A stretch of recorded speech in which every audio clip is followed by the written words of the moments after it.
Kita beralih ke sorotan lainnya, Saudara. Kejaksaan Agung menetapkan 7 koperasi sebagai tersangka dugaan tindak pidana korupsi dan tindak pidana pencucian uang dalam kegiatan usaha perkebunan kelapa sawit PT Duta Palma Group.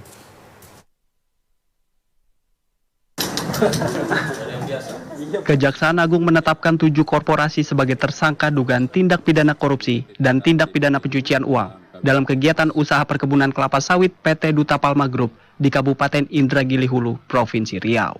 Direktur Penyidikan Jaksa Agung Muda Bidang Tindak Pidana Khusus Jampitsus Kejagung Abdul Kohar menyatakan, ketujuh korporasi yang ditetapkan tersangka yakni PT Palma 1, PT Siberida Subur, PT Banyu Bening Utama, PT Panca Agro Lestari, PT Kencana Amal Tani, PT Aset Pasifik, dan PT Darmex Plantation. Abdul Kohar menyatakan ketujuh korporasi tersebut berperan melakukan kegiatan korupsi melalui usaha perkebunan dan pengelolaan kelapa sawit pada lahan yang tidak sesuai peruntukannya dengan cara melawan hukum, kemudian hasil korupsi atas penguasaan dan pengelolaan lahan itu dialihkan, ditempatkan, dan disamarkan. Terhadap 5 perusahaan perkebunan tersebut di atas, secara melawan hukum telah melakukan kegiatan usaha perkebunan kelapa sawit dan kegiatan pengelolaan kelapa sawit di lahan yang berada dalam kawasan hutan. Tidak ada pelepasan kawasan hutan di Kabupaten Indragiri Hulu, Provinsi Riau.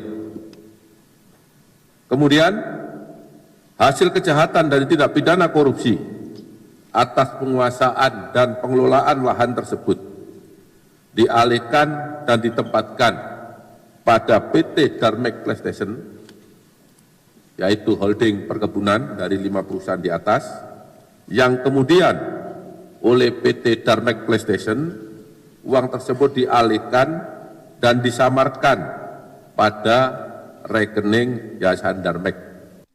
Dalam perkara ini, Kejaksaan Agung sudah 4 kali menyita aset uang tunai terkait kasus Duta Palma senilai 450 miliar rupiah, 372 miliar rupiah, 301 miliar rupiah, dan 288 miliar rupiah, dan diperkirakan total aset yang telah disita mencapai 1,4 triliun rupiah.